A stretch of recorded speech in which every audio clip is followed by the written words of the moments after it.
C'est un mot hébreu qui veut dire paix. Paix, grâce et paix au nom de notre Seigneur et Sauveur Jésus de Nazareth, le Christ. Bienvenue à cette célébration nuptiale de nos frères, parce que le masculin domine, mais à la célébration nuptiale de notre frère et de notre sœur, Atet et Nana. On n'est pas à l'état civil ici, donc je ne vais pas donner leur prénom et nom au complet, ni date de naissance ou lieu de naissance. On m'a dit que les mariés sont déjà là, donc dans quelques minutes, on aura l'entrée d'abord du frère, qui va entrer, assister d'un de ses parents. Puis après ça, ce sera le grand moment où nous allons accueillir la mariée. Nous tâcherons de ne pas être très long. Donc, ce n'est pas un moment de fête. Nous vous demandons d'avoir une attitude festive. On n'est pas au procès. Nous allons nous réjouir avec ceux qui se réjouissent. Moi, je suis le pasteur de M. Atet. Je suis le pasteur Paul David Njadi et notre communauté est appelée Église Famille Jésus le Christ. Donc nous vous accueillons au milieu de nous, sentez-vous à l'aise. Et peut-être un de ces dimanches, si vous avez envie de prier, on vous attendrait ici dès 10 h. C'est ici que nous nous rassemblons. Bien, nous allons déjà prier. Si vous êtes un peu croyant, on va se lever. Ils ont eu le mariage coutumier l'année passée. Ce matin, ils étaient au mariage civil. Ça, ce n'est pas le mariage religieux, comme on appelle ça généralement. Nous appelons ça une bénédiction de noces. Autrement dit, bénédiction nuptiale. Nous allons bénir les noces. Puisqu'ils sont croyants, nous allons invoquer sur eux le nom de la personne de Jésus de Nazareth. Prions ensemble. Dieu d'Abraham, d'Isaac et d'Israël, toi l'infini même, toi qui es l'éternité même, source de toute grâce, Père éternel, Père, de notre Seigneur et Sauveur, Jésus de Nazareth, qui est la parole de Dieu faite chair, incarnée, cette parole qui a habité au milieu de nous en tant qu'Emmanuel. Merci Seigneur pour le don de la vie en Christ. Merci pour le mystère de l'Église qui est né de la résurrection de Christ. Merci pour le don du Saint-Esprit et pour le don de ta parole. Seigneur, nous avons besoin de toi comme étant le commencement et la fin de toutes choses. Nous nous abandonnons à toi tout au long de cette célébration de noces. Nous en appelons à toi pour que tu conduises chacun de nos pas et tout ce que nous allons nous dire. C'est au nom puissant de Jésus que nous recommandons cette soirée entre tes mains. Au nom de Jésus, nous avons prié. Amen. Amen. Est-ce qu'on peut acclamer Dieu? Le Créateur de Dieu. Vous êtes acclamé Dieu.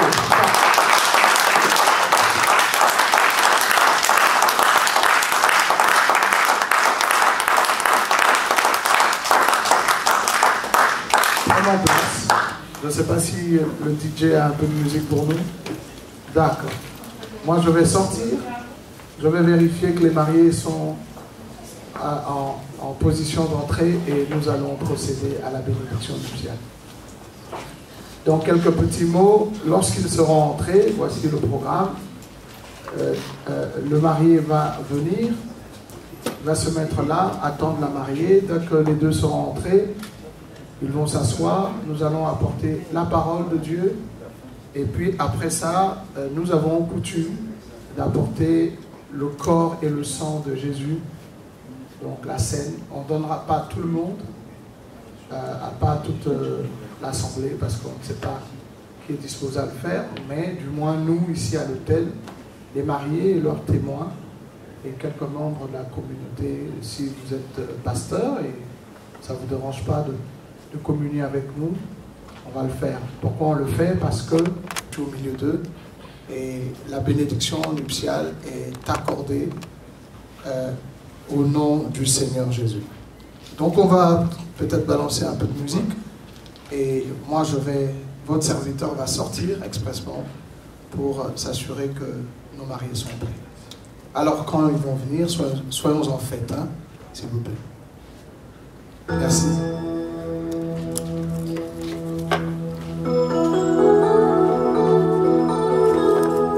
Excusez-moi, ça c'est... Il faut avoir votre masque à côté. Si vous nous entendez, je dis à vos masques, faites-le vite parce que c'est 250 € par personne.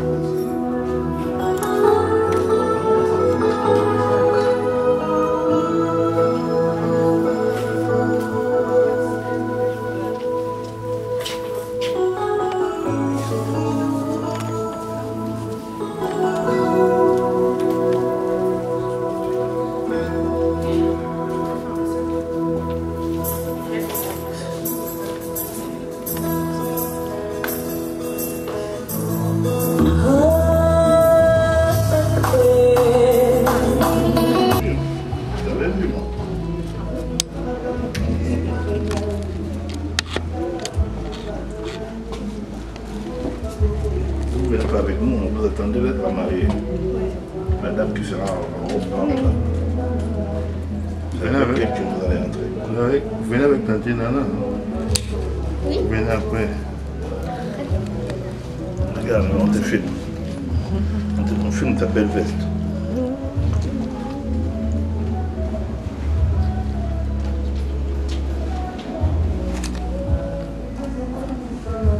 Marié.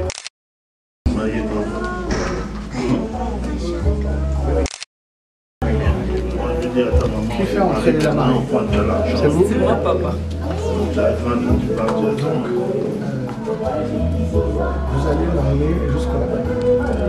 Il va rester devant le couloir pour attendre que la mariée entre. Donc, non. Voilà. Alors, quand vous arriverez là, vous resterez à côté jusqu'à ce que la mariée vienne avec son parent. Et puis, quand le parent de la mariée va le dire, vous allez vous asseoir. Les témoins sont là? Oui.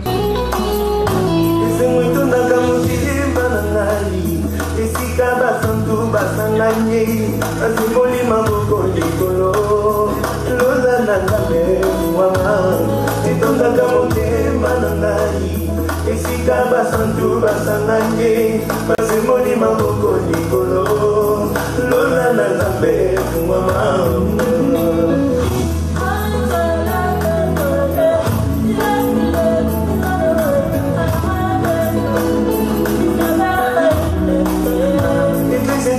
Samakana kemboe soki batindi nzembo mosantuwe mobali kituka atifena ekrize tondi samakana kemboe soki batindi nzembo mosantuwe mobali kituka atifena mwena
Chantez avec moi.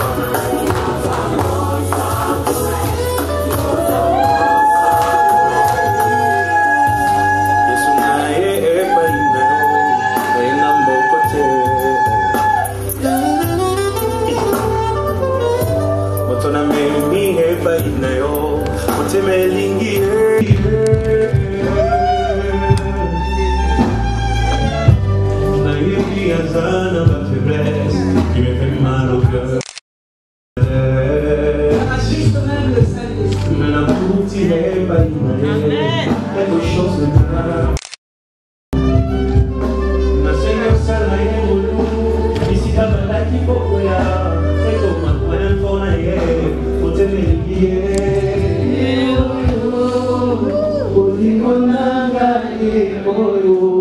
Siempre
encore de joie. Est-ce qu'on peut pousser le cri de joie?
Les gens qui sont à l'honneur puissent s'asseoir et nous allons aussi nous mettre après eux. Prenez place s'il vous plaît.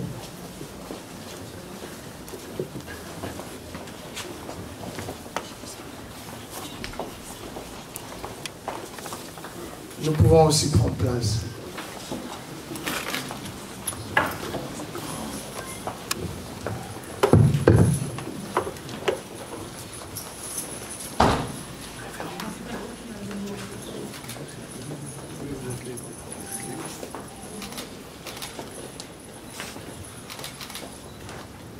Comme je l'ai dit à l'introduction, grâce et paix à tous, nous vous accueillons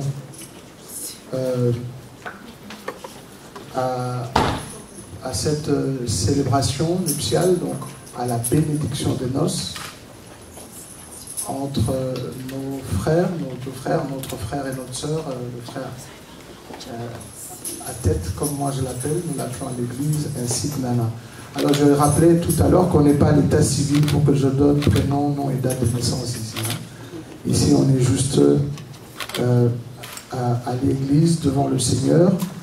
Nous voulons procéder à la bénédiction de nos, ça veut dire invoquer le nom du Seigneur sur nos frères.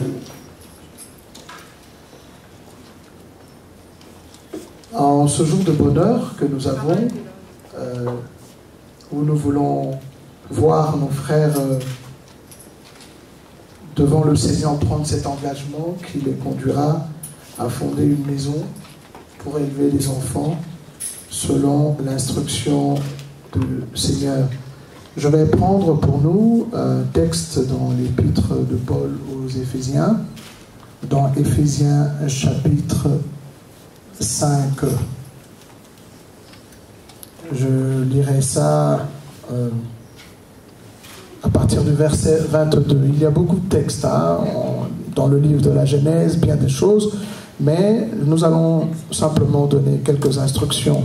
Dans Éphésiens chapitre 5, donc au verset 22, on dit « Femmes, soyez soumises à vos maris comme au Seigneur. Car le mari est le chef de la femme, comme Christ est le chef de l'Église, qui est son corps et dont il est le sauveur. » Au verset 24, on dit « Or, de même que l'Église est soumise à Christ, les femmes aussi doivent l'être à leur mari en toutes choses. »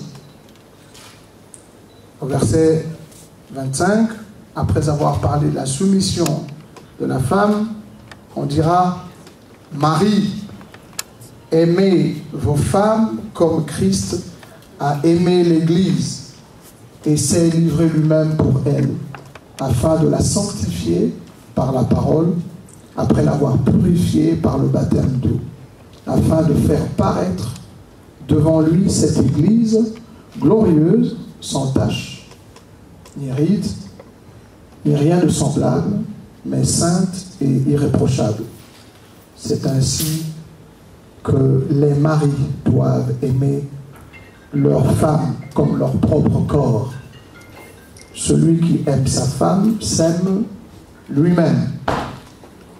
Car jamais personne n'a haï sa propre chair, mais il la nourrit et en prend soin comme Christ le fait pour l'Église, parce que nous sommes membres de son corps. Et au verset 31, l'apôtre nous citera ce qui a été dit dans le livre de la Genèse lors du premier mariage entre les hommes, notamment entre Adam et Ève.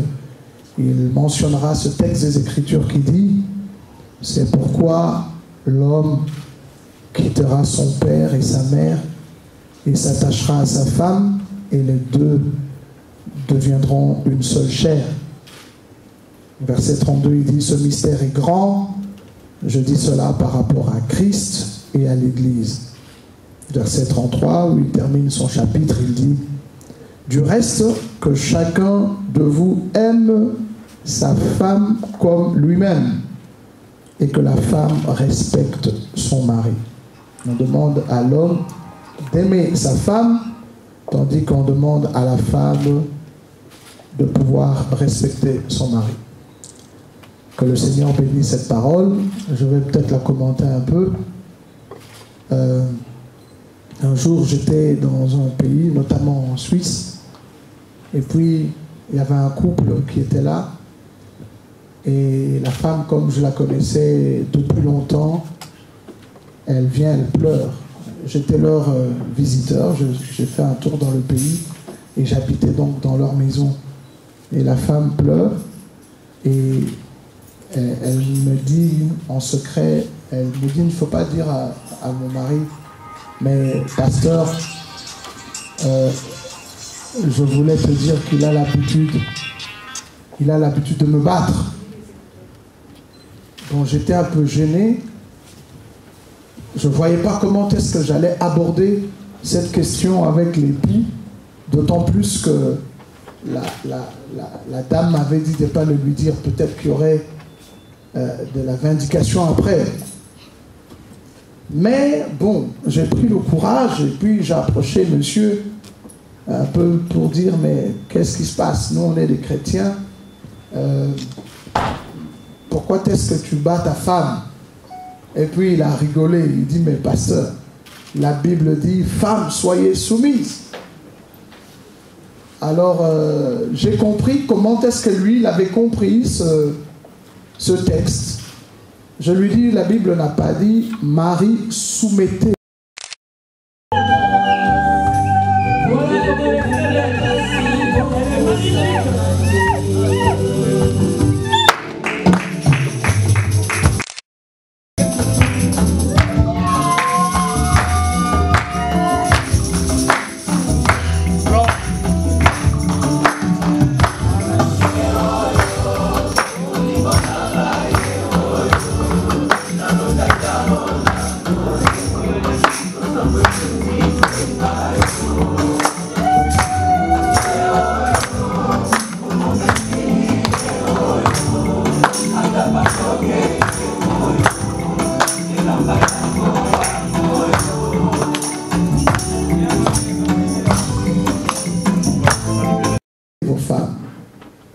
On a dit plutôt femmes, soyez soumises. Ça veut dire, c'est volontairement que la femme, de son propre chef, se met en position de soumission.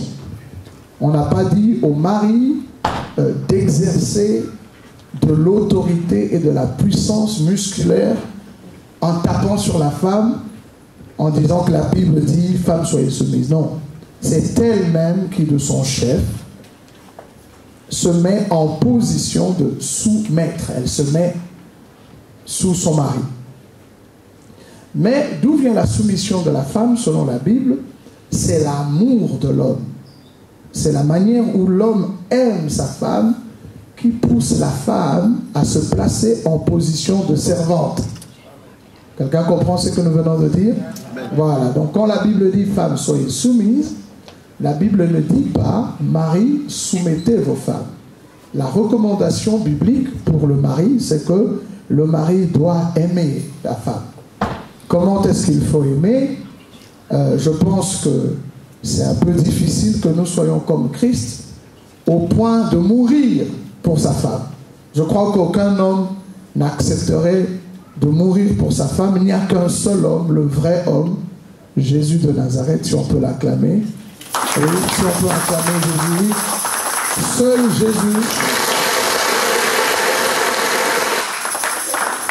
seul Jésus a été capable de mourir pour sa femme. Un jour, j'étais en train de regarder un petit commentaire sur Internet. Un garçon qui vient voir son père. Et son père était sur les lits d'hôpital en train de mourir. Et puis, on marque juste le garçon qui dit à son père, il dit, « Mais papa, pourquoi tu fais ça? Pourquoi tu dis à tout le monde que tu es malade et que tu meurs du sida ?» Et le père répond à son garçon, il dit, « Je dis ça pour qu'aucun de mes camarades, parce que le papa mourait de tuberculose au fait, mais il dit à tout le monde que c'était le sida. Quand on lui demandait, monsieur X, qu'est-ce qui se passe? Il dit, non, j'ai attrapé le sida, je suis en train de mourir. Alors son fils lui dit, mais papa, pourquoi tu racontes à tout le monde que tu as le sida? Il dit, c'est pour qu'aucun de mes camarades ne vienne après moi prendre ta mère. Hein, comme ça, tout le monde sait que monsieur est mort de sida, donc c'est pas la peine de prendre sa femme. Donc le type meurt, mais il voudrait laisser sa femme célibataire. Donc autour du mariage, il y a beaucoup de réflexions que nous devons avoir. La simple réflexion, c'est comment aimer sa femme et comment se soumettre à son mari. Il y a une histoire dans la Bible, celle d'un certain monsieur du nom de Jacob, qui, je vais être bref, qui, après avoir volé la bénédiction de son frère Ésaü, était allé pratiquement en exil chez son oncle Laban, et là, il avait trouvé une de ses cousines qu'il aimait beaucoup du nom de Rachel. Et Laban avait deux filles, l'une s'appelait Rachel, que Jacob aimait sérieusement, et puis il y avait Léa. Et après avoir travaillé quelques années, Laban dira à son neveu, il dit, bon, tu as travaillé pour moi, que veux-tu comme salaire que je puisse te donner? Jacob dira, non, je ne veux de salaire que ta fille cadette du nom de Rachel. Et Laban lui donnera des conditions. Le temps arrivé où Laban devait donner Rachel à Jacob, au lieu de donner Rachel, Laban s'arrangera à donner Léa à la place de Rachel. Bon, ivre d'amour ou de bière ou de vin, hein, Jacob passera la nuit avec Léa sans s'en apercevoir que ce n'était pas Rachel. Le matin, il se lève. Je n'ai jamais compris cette histoire. Est-ce qu'il n'avait même entendu ni sa voix, ni rien du tout dans l'obscurité ambiante du Moyen-Orient? Je ne sais pas ce qu'il y avait. Il se réveille le matin et dira à son beau-père, « Que m'as-tu fait? Pourquoi m'as-tu trompé ?» C'est alors que le beau-père Laban dira à Jacob, il dit, « Nous n'avons pas pour coutume ici chez nous de donner la cadette avant l'aîné. » Donc quand un homme entre dans une famille, il doit connaître les coutumes en vigueur. Ça, c'est très important. Pareil, hein, pour la femme qui entre dans une famille, elle ne prend pas que l'époux, ou bien l'époux ne prend pas que sa femme. Même si vous laissez vos parents en Afrique, vous prenez un avion et vous allez très loin de la famille, mais la famille est en vous, sur le plan génétique, sur le plan de l'ADN. Il y a beaucoup de choses. Vous allez retrouver les parents. Et moi, j'ai vu dans des maisons où un bébé vient, il ne ressemble même pas à maman, il ressemble à grand-parent. Et puis, on se pose des tas de questions. Alors, Laban dira à Jacob, il dit, ce n'est pas de notre coutume que de donner la cadette avant l'aîné. Prends d'abord l'aîné, passe la semaine avec, et puis si tu veux encore travailler pour quelques autres années, on te donnera Rachel. Il était déçu, mais il avait poussé un cri, il dit, pourquoi m'as-tu trompé?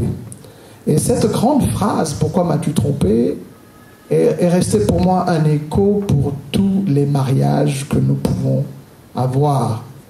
Et je m'adresse à Nana, je m'adresse à Tête, que le mariage, ce n'est pas juste l'amour. L'amour ne suffit pas dans le mariage, parce que quand on aime, souvent, lorsqu'on veut se marier, on aime sans bien connaître qui on est en train d'épouser. C'est ça le côté mystérieux de l'amour qui mène au mariage. Nous aimons sans connaître. Mais il arrivera le moment où vous allez sérieusement connaître la personne, et quand vous allez arriver à ce moment-là, vous pourrez vous dire « je me suis trompé » ou bien « on m'avait trompé ». Vous êtes hommes et femmes, chacun a grandi de son côté. Il faut comprendre que si les parents de notre sœur Nana sont ici, lorsqu'ils étaient en train d'encadrer leur fille depuis son enfance, ils ne pensaient pas à toi, à Tête. Ils ne te connaissaient pas. Et donc ils ne l'ont pas préparé à tes goûts. Ils ont une manière, je ne me pose pas la question, je ne connais pas la tribu de notre sœur, ils l'ont préparé selon des coutumes. Tandis que toi aussi, de ton côté, quand tu grandissais, comme homme dans ta famille, tu as regardé à ton père, à tes oncles, aux gens de ta famille, vous aviez une manière de concevoir le mariage. Comme on le dit au Congo, voilà, manger avec une femme, c'est manger avec une sorcière. Mon frère, je te laisse pas dominer, tu vois. La femme, et puis on dit des tas d'adages, pour ceux qui comprennent le lingala, Koswana, Ezalaka, ceux qui pili-pili de Bolingo et tout ça, voilà. Donc, monsieur, madame, là où lui il a été préparé peut-être comme un macho, quelqu'un qui doit dominer sur la femme. Toi aussi, de ton côté, on t'a aussi préparé d'une certaine manière. Alors l'amour rend de fois aveugle, les gens se mettent ensemble sans bien se connaître. Surtout dans cette génération où on a des sites de rencontres, où les gens se rencontrent sur les réseaux sociaux, et de fois, la personne que tu vois, c'est pas la vraie personne, parce qu'il y a eu retouche de Photoshop. Il y a eu retouche de Photoshop, et le jour où tu verras la personne en réalité, il y a beaucoup de déception. Quand j'étais jeune, moi je ne voulais pas me marier parce que je ne croyais pas en l'amour, je ne croyais pas au fait de pouvoir habiter avec un seul homme. Pour moi c'était une femme, toute une vie. Comment est-ce qu'on peut rester ensemble pendant 30, 40, 50 ans? Je me disais c'est pas possible. C'est pas possible. Et j'étais pas encore croyant, je me dis bon, même si je devrais me marier un jour, je le ferai vers 60 ans, 65 ans. Comme ça, si ça ne marche pas, je ne suis pas loin du tombeau. Pourquoi? J'ai vu souvent des gens divorcer, j'ai vu des gens s'entre-déchirer. Et lorsqu'on parle du mariage, à l'église, on fait souvent croire que le mariage est quelque chose de facile, quelque chose de bien. Et il n'y a pas que le maquillage, il n'y a pas que les voitures, il n'y a pas que la belle maison, il n'y a pas que ce côté festif. Il y a quelque chose de plus délicat et très difficile dans notre marche au quotidien. J'ai vu des drames dans le chemin du mariage. J'ai vu, je me rappelle, j'avais un frère, un ami à moi, qui n'a fait qu'un mariage de 6 mois. 6 mois, hein. Vous comptez comme ça n'était que 6 mois. J'ai vu des mariages, on a marié samedi et puis dimanche c'était terminé. J'ai vu des mariages qui ont fini après 1 an. Et pourtant on a raconté tout ce que les belles choses qu'on raconte lorsqu'on est amoureux. Aujourd'hui, de nos jours, c'est un drame. Les pasteurs divorcent. À l'église, les divorces sont devenus rien. Hein? Donc tu te maries et puis tu fais une grande fête. Hein? Et puis après 6 mois, c'est sur les réseaux sociaux que tu dis non, je ne crois plus, je m'étais trompé. Jacob a dit ça. Pourquoi m'as-tu trompé à son oncle?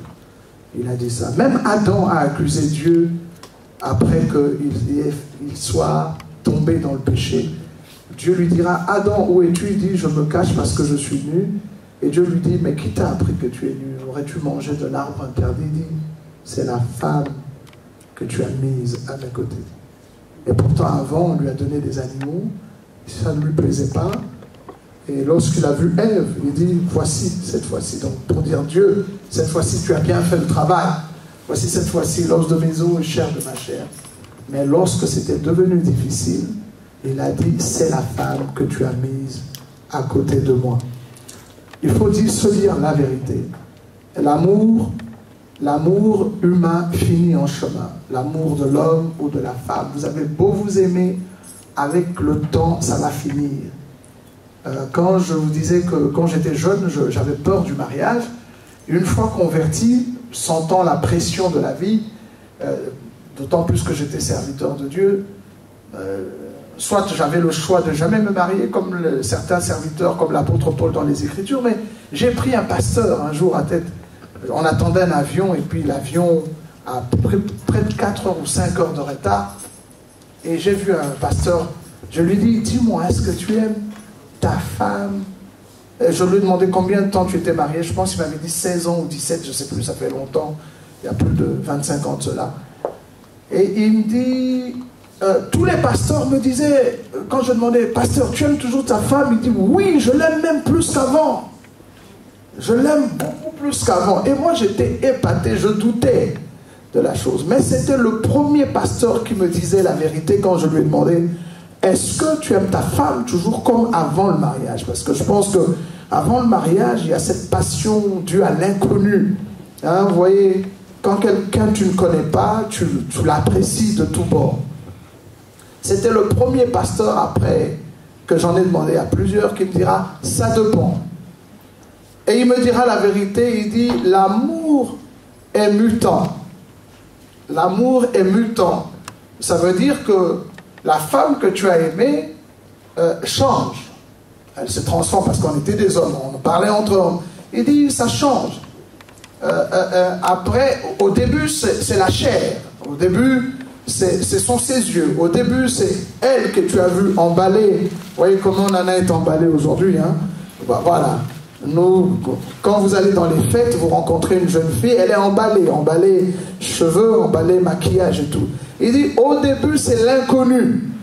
Tu es amoureux de ce que tu ne connais pas. Et la passion est grande. Il dit, mais lorsque les premières saisons de la passion vont passer, tu seras en face de la personne, ce ne sera plus que son enveloppe extérieure. Il faudra apprendre à aimer l'âme de la personne.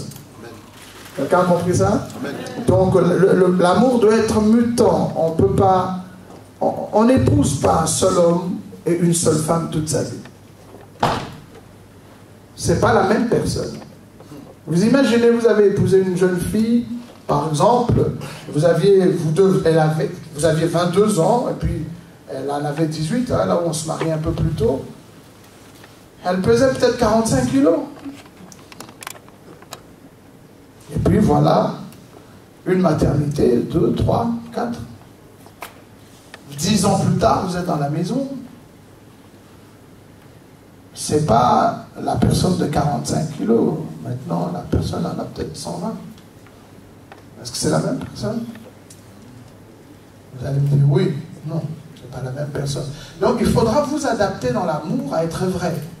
Je l'ai épousée à 45, je l'aime. Et dès qu'elle arrive à 60, j'apprends à aimer 60.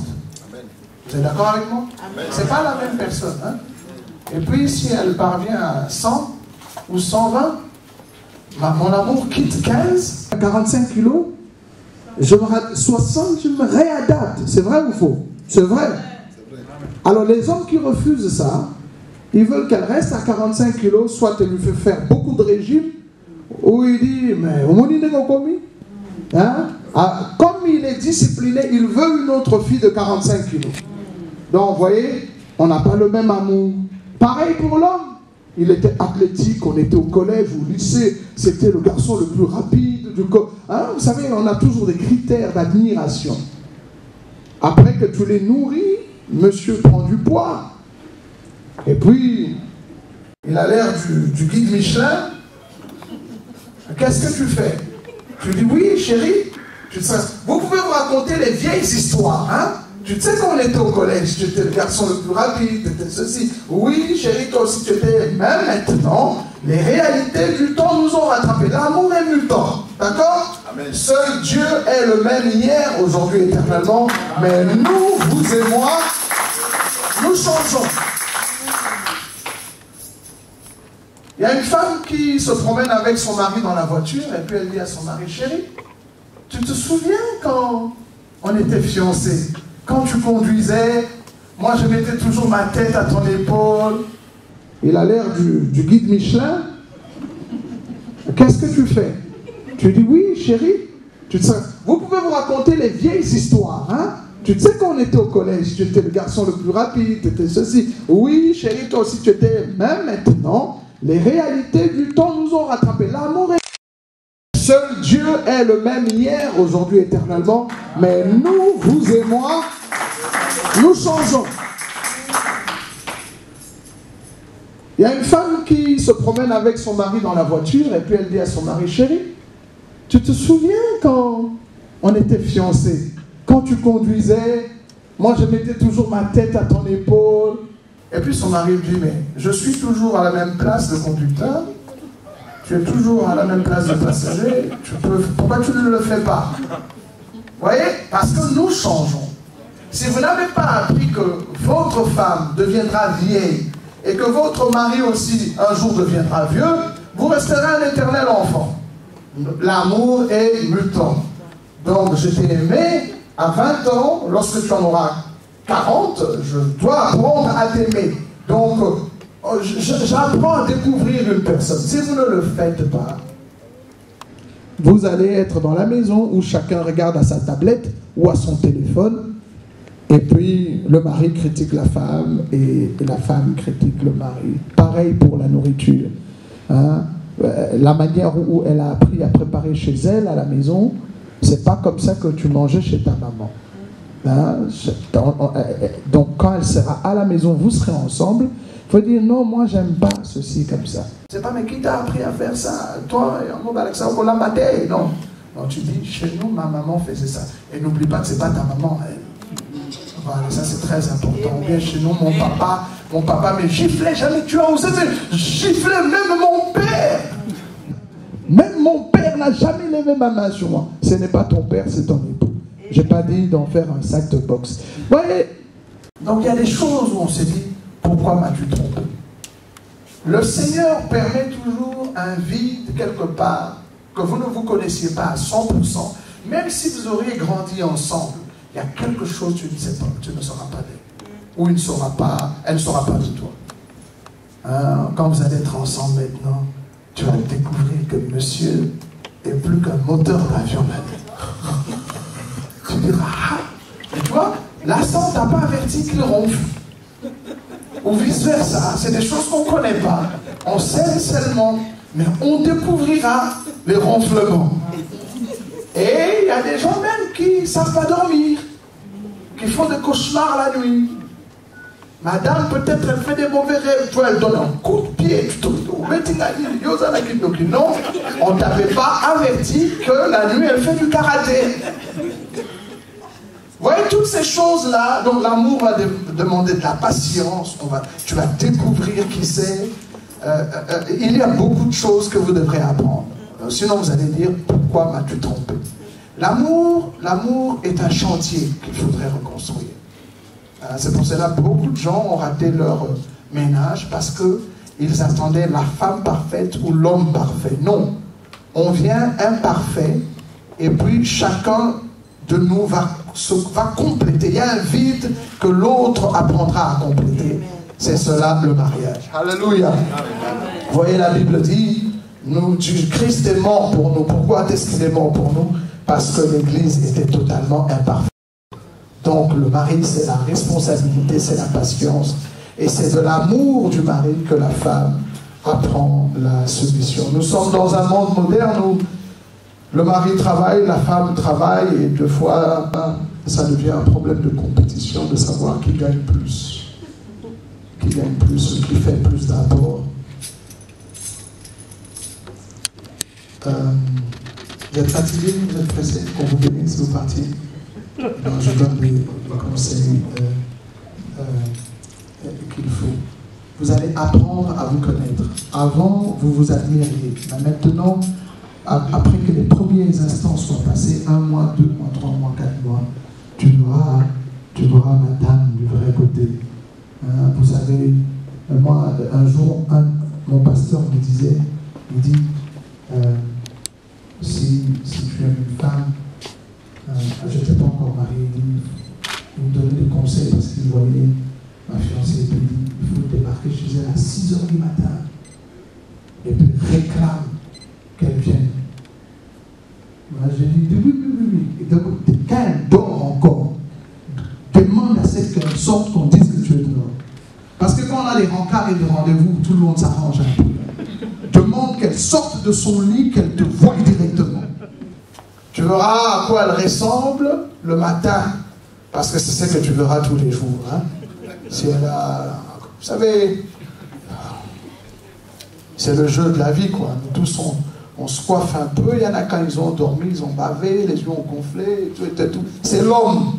C'est ça l'humanité. Il ne faut pas être offusqué. Moi, je vois des femmes, même devant leur mari, elles doivent d'abord se maquiller. C'est pas possible. Sinon, lors des noces, éteins la lumière. Pourquoi éteindre? On n'est pas des ténèbres, on est de la lumière. Pourquoi tu veux que... Vous avez compris pour ceux qui sont adultes. Non. Il faut que ton époux t'apprécie tel que tu es. Sans make-up, sans artifice. Voilà le mot.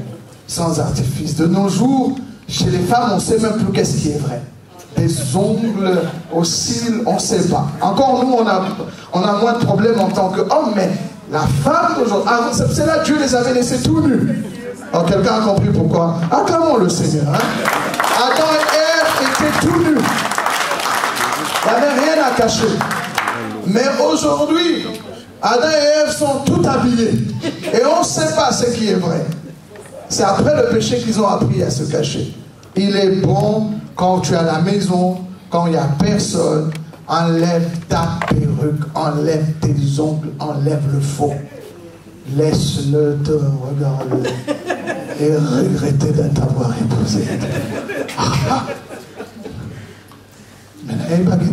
Alors ma mère, sage qu'elle était, ma maman à moi, me dira ceci, elle me voyait tellement amoureux de ma femme, elle dit, tu sais, chez nous, il y a un adage qui dit, avant d'aimer ta femme, il faut aimer sa mère.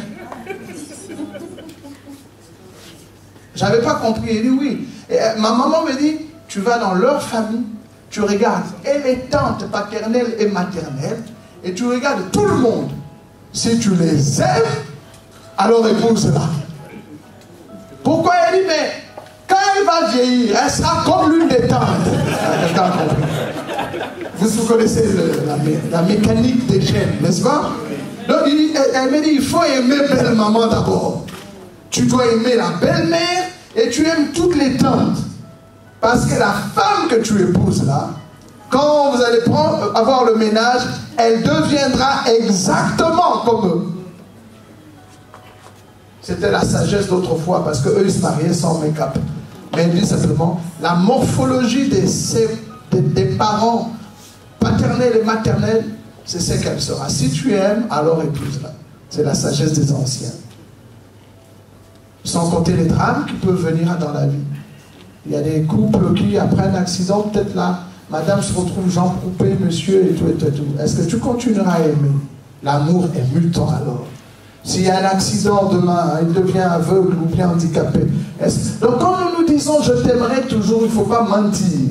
Dis, je t'aimerais que Dieu me donne la force de t'aimer. Alléluia. Parce que ce qui viendra demain, seul Dieu sait.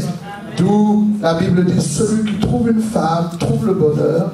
C'est une grâce qui lui est faite de la part du Seigneur. Il est bon que Dieu soit en amont. Quoique, depuis qu'Adam et Ève ont connu le drame du jardin d'Éden, je pense que Dieu ne force plus les gens au mariage. Chacun de nous fait son choix pour lui-même faire ses frais après. Voilà cette exhortation que je voulais vous donner.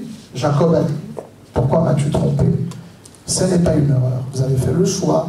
Simplement, il faut avoir l'amour avec la vérité. L'amour avec la vérité. Comprendre que nous changeons nous-mêmes physiquement, physiologiquement, morphologiquement, tout ce que vous voulez. Nous allons expérimenter un certain changement. On va vieillir. Ce ne sera pas la même femme. Parce que spirituellement, les gens changent. Vous êtes d'accord avec moi? Spirituellement, nous grandissons. Spirituellement, nous changeons. Psychologiquement aussi, nous grandissons. Ce ne sera pas le même homme, Nana. Il va s'épanouir. Il continuera à grandir spirituellement, psychologiquement et physiologiquement. Ce ne sera pas la même femme à tête. Elle va aussi changer spirituellement, psychologiquement. Donc, il faudra t'adapter. Et la seule personne qui puisse t'aider à supporter le changement de l'autre, c'est le Seigneur. Et donc, Jésus est le troisième fil de la corde qui vous permet de continuer. Moi, ça fait 25 ans que je suis marié. C'est pas énorme, mais bon, j'en ai vu des vertes et des pas mûres. Mais on continue. Amen. Alléluia. Amen. Bien, est-ce qu'on peut acclamer la présence du Seigneur? Voilà. Nous allons donc procéder à la bénédiction nuptiale. Je le disais tout à l'heure, ce n'est pas mariage religieux. Dans la Bible, nous ne parlons pas de mariage religieux. Le mariage, c'est le mariage coutumier. C'est ça, le vrai mariage. C'est lorsque les parents de la fille donnent leur fille à un garçon. C'est parce que c'est les parents de la fille qui acceptent. Si les parents de la fille donnent leur fille à un garçon, c'est ça qu'on appelle le mariage. Puis il y a l'aspect civil. Dieu veut qu'on respecte l'État. Et quand la coutume est finie et que le civil a été aussi conclu, nous, à l'Église, nous ne marions pas. L'Église ne marie pas. L'Église apporte sa bénédiction. Afin que Dieu soit au milieu. On dit que le mariage soit honoré de tous. Est-ce que nous avons les parents de notre sœur Nana qui sont là? Est-ce que je peux les voir? Les parents, ça veut dire ceux qui sont venus l'accompagner. Tante, cousine, oncle, il y a quelqu'un? Parents, oui, ça veut dire de Nana. Pas de Nana. Est-ce que vous pouvez vous lever, s'il vous plaît? Les parents. Maintenant, c'est le diminutif de Nathalie, de Nadine. C'est pas Nadine, c'est pas Nathalie, c'est pas Nancy. C'est comment? C'est Nana. Pas Nancy, Nana. Vous êtes venus en bande d'Amazon, il n'y a pas d'homme? Hein? Ah oui. Sinon, j'allais craindre qu'une bande de femmes. Où sont passés tous les hommes? Alors, vous êtes qui? Vous êtes des cousines, des tantes? Il y a un parent direct, papa ou maman, je ne sais pas, ou tante, petit frère de papa ou de maman, il n'y a personne? Vous n'êtes que des grandes sœurs. De toute façon, je veux juste que tout le monde soit témoin, parce que moi j'étais au mariage coutumier. Hein? Donc j'étais là, j'étais témoin. Je voulais m'assurer que vous êtes venus. Très bien. Vous pouvez vous asseoir. Hein. Je ne vais pas poser des questions, c'est au coutumier qu'on pose des questions. Est-ce qu'il y a la famille, les parents qui sont venus avec le frère à tête? Ils seraient là? D'accord. On n'est pas au coutumier, donc il n'y a pas tellement de questions. On n'est pas aussi à l'état civil pour que je demande vraiment que vous avez. Je voulais juste m'assurer que nous avons des témoins. D'accord, merci. Vous pouvez prendre place. Je ne vais pas vous poser la question, est-ce que quelqu'un est contre? Non. Le coutumier a déjà eu lieu. Le civil a déjà eu lieu. Nous allons plutôt procéder à la bénédiction nuptiale. Amen. Je vais demander à mes pasteurs d'approcher. Qui sont les témoins? C'est vous le témoin? Oui, pasteur.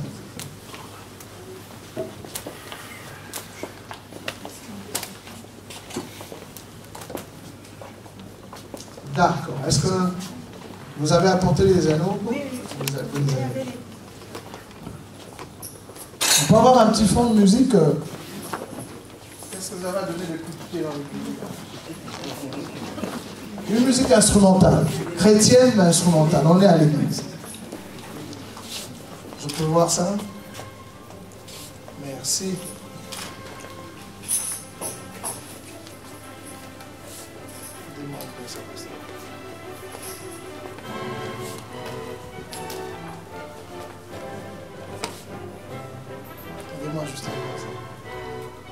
Nous allons avoir 2-3 petites choses à faire. Nous allons les bénir et puis nous allons leur accorder le pain et le vin. Ça veut dire qu'ils fondent leur sur le sacrifice de Christ. Vous avez entendu la lecture que nous avons faite tout à l'heure. Marie, aimez vos femmes comme Christ a aimé l'Église et s'est donné pour elle en mourant. C'est pour cela que nous prenons les éléments de la mort, des souffrances de Christ, nous leur accordons cela. On ne va pas donner à tout le monde, on va juste donner aux témoins et à quelques membres de l'Église qui sont là. Vous les avez? Merci. Alors, nous avons ici 2 anneaux, des anneaux en or. L'or est le seul métal qui n'est pas attaquable par l'acide. Et d'où on a l'habitude de prendre des anneaux en or. Et puis, c'est en cercle, il n'y a rien qu'on ajoute comme dans les bagues des fiançailles, parce que le cercle est un mouvement qui ressemble à l'infini. Nous allons... ça, les gens appellent ça souvent alliance. Ou alliance. Non, ce ne sont pas des alliances, ce sont juste des anneaux. L'alliance, c'est dans le cœur. L'alliance, c'est dans le cœur. Il y aura l'anneau que la femme porte, c'est pas son anneau, c'est l'anneau de son mari. Donc, quand elle circule, elle montre que je porte sur mon doigt l'objet de quelqu'un. Et on comprend alors qu'elle appartient à quelqu'un. Ce n'est pas son alliance. Le mari porte l'alliance de sa femme et la femme porte l'alliance de son mari. Donc ce n'est pas mon alliance. Non, il ne faut pas prendre mon alliance. Il ne faut pas prendre l'alliance, l'anneau de mon mari, parce que j'ai des comptes à rendre. La Bible dit tout est sanctifié par la parole et par la prière, donc nous bénissons ça. Et puis nous allons le leur donner. Seigneur, Dieu de gloire, nous voici dans ta sainte présence. Nous avons commencé avec toi. Nous voulons procéder à la bénédiction nuptiale de Atet et de Nana. Et il va y avoir un échange au Dieu, symbolisé par ces anneaux, que nous bénissons et nous te les recommandons afin que ce symbole porté au doigt soit quelque chose qui rappelle leur engagement commun. Au nom de Jésus, nous avons prié. Amen. Est-ce qu'on peut se lever? Les parrains, c'est vous, c'est ça? Les parrains, c'est pas, il y a parrain, témoin ou... On a et les parrains, vos parrains ou témoins? Parrain, témoin, marraine, témoin. Regardez-vous en face. Juste en face.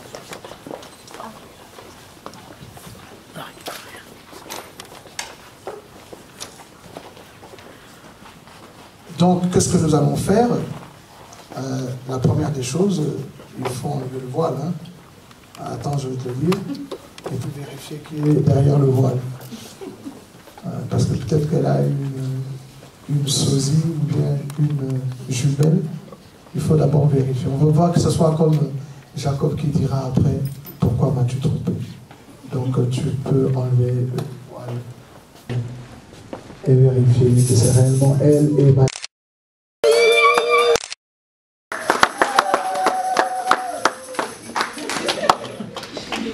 Alors, dis-le nous à haute voix, confirme que c'est... Dis-le nous. Oui, c'est bien elle. Ok. Il a reconnu. Les églises de réveil, nous n'avons pas de tradition de prendre un petit bout de papier où le marié et la mariée répètent en disant oui, oui, oui, oui, oui, non. Le jour où ils se sont rencontrés, monsieur n'avait pas un bout de papier en train de se rappeler des Harlequins. Non, il a dit quelque chose et madame a dû répondre par quelque chose. Donc c'est sur ce fait-là que tu vas prendre ton anneau à toi. Tu vas le mettre dans le doigt de la main gauche de madame. Oh. Comment? C'est son... Il y a confusion?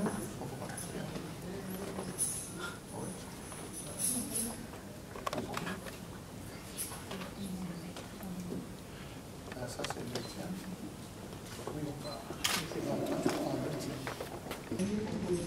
Tu vas le mettre dans le doigt de la main gauche de madame.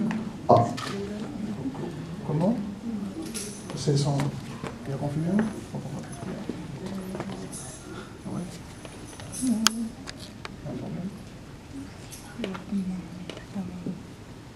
Ça c'est le tien. Oui. Non, toi tu prends le tien. Le tien, tu vas le... Ok. Ça c'est la chose. C'est ça que tu vas mettre ensemble. Non, ça c'est à moi. Ça va être dans ton doigt, mais c'est son anneau à elle. Ouais, c'est comme ça. Hein? C'est son anneau qu'elle met chez toi. Toi, ouais. Et puis, là, ils ne m'ont pas bien compris. Je dis ceci. L'anneau que toi, tu vas mettre dans ton doigt, là, c'est son anneau que tu portes. Ouais. C'est à elle qu'elle met dans ton doigt. Et celle qu'elle va porter dans son doigt, c'est ton anneau. Donc, tu vas prendre ton anneau à toi, tu vas mettre dans son doigt. Et celle qu'elle prendra chez... L'anneau, celui que tu mettras dans ton doigt, c'est son anneau, mais qu'elle met chez toi. Ça, là, maintenant, c'est bien clair? D'accord. Très bien. Donc, ce que tu mettras chez elle t'appartient, que tu lui donnes. Alors, tu vas dire ce que tu lui avais dit la première fois. Parce que Nana vient de loin, hein? Elle a pris l'avion jusqu'ici. Ça veut dire que tu as dû lui dire des choses terribles. Donc nous voulons entendre Monsieur José parler avec son cœur. Amen.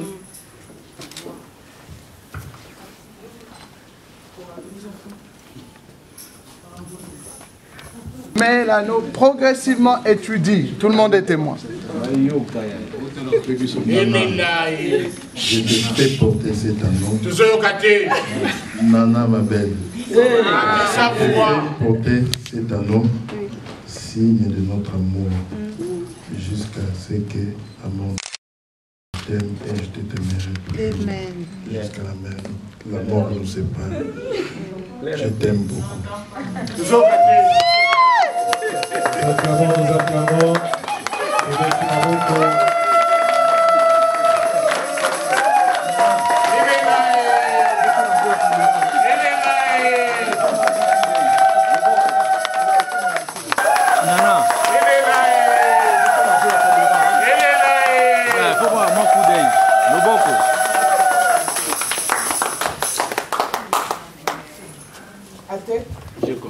Je te donne cet anneau en signe de notre alliance de Dieu.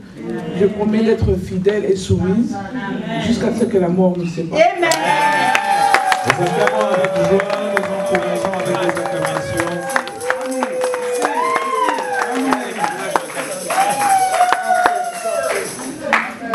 Montrez-vous. C'est pas fini. Voilà.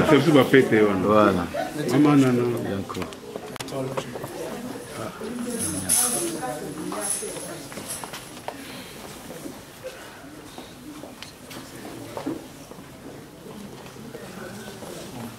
Photo les habits, quelques hommes, sauf comme ça. Ça y a bougé.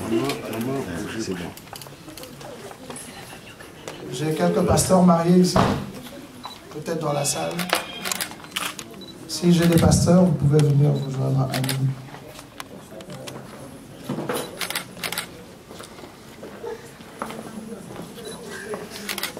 Attention, tu peux masquer les mariés.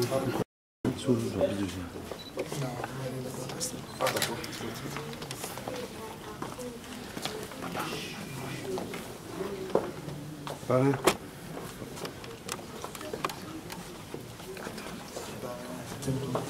Comme ça, non, ça va, vous êtes en face. Nous allons procéder à la bénédiction. Tendons nos mains, prions pour eux. Les amis et les frères, élevons nos voix et prions pour eux. Gloire. Gloire.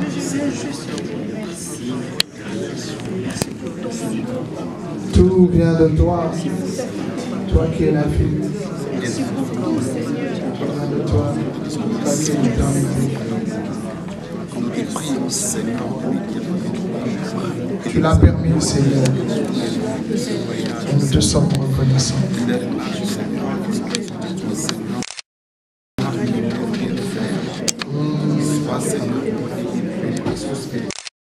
Tout ce qui nous va rendre compte de l'air et que tu puisses savoir je suis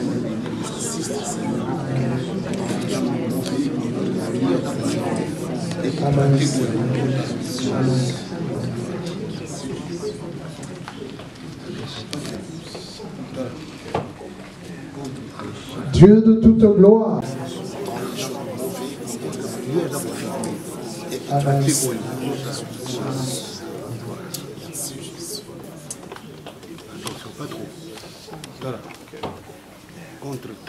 Dieu de toute gloire, infini, éternel, source de toute grâce, toi qui par ta parole es le créateur de toutes choses, qui par ta parole est le rédempteur du genre humain, qui par ta parole est le régénérateur des croyants. C'est toi qui es la source appelle le mariage. C'est toi, l'homme à notre image et à notre ressemblance. Tu créas l'homme et la femme. Et c'est toi qui dis, il n'est pas bon que l'homme soit seul. Et c'est toi qui as fait la femme pour la placer à côté de l'homme. Seigneur, nous appuyons sur ta parole. Seigneur, nous appuyons sur la vérité de ta parole. Conformément à tout ce qui est vrai en Jésus de Nazareth, le Christ, le Seigneur. Nous voulons te recommander à tête et main, dans leur esprit, dans leur âme, dans leur sang, dans leur chair, dans leur corps. L'amour a fait qu'ils viennent se mettre devant toi, l'un et l'autre. Il n'est pas bon que l'homme soit seul. Et c'est toi qui as fait la femme pour la placer à côté de l'homme. Seigneur, nous appuyons sur ta parole. Seigneur, nous appuyons sur la vérité de ta parole, conformément à tout ce qui est vrai en Jésus de Nazareth, le Christ, le Seigneur. Nous voulons te recommander à tête et main, dans leur esprit, dans leur âme, dans leur sang, dans leur chair, dans leur corps.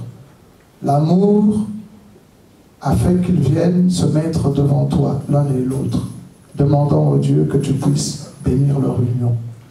Demandons au Dieu que tu puisses les accompagner sur ce chemin de la vie. En tant qu'Église, Seigneur, en tant qu'Église, Seigneur, après que les familles se sont... après que l'État leur ait accordé le droit de se mettre ensemble, en tant qu'Église, nous invoquons ton nom. Le nom qui est au-dessus de toute grâce et de toute gloire. Pour que ta puissance, ô Seigneur, puisse puisses les aider à devenir ce que toi tu penses qu'ils doivent être, ce que tu veux qu'ils deviennent pour toi. Nous bénissons cette maison. Nous bénissons leur couple. Nous bénissons leur union. Nous bénissons leur foyer. Nous bénissons les enfants qui en découlent. Seigneur, nous prenons autorité sur tout ce qui est contraire à ta pensée, à toute forme d'hérédité, à toute forme de malédiction, à toute forme de peur, de toute forme de maladie qui viendrait des familles. Pour qu'au Dieu, les enfants qui naîtraient, ô Dieu, et qui viendront, Seigneur, soient en bonne santé. Qu'ils soient une consolation pour leurs parents, pour qu'ils soient un sujet de joie, qu'ils excellent dans tous les domaines selon que toi tu t'attends à ce qu'ils deviennent. Adonai, ton nom est invoqué. Seigneur, nos bras levés vers toi, ses bras sont posés, ses mains sont posées sur leur tête, afin qu'au Dieu de la tête à la plante des pieds, il soit béni. Nous les bénissons de la bénédiction d'Abraham, d'Isaac et d'Israël, qui ont toutes ces bénédictions qui sont en Jésus de Nazareth, le Christ le Seigneur. En tant qu'Église, nous les proclamons bénis.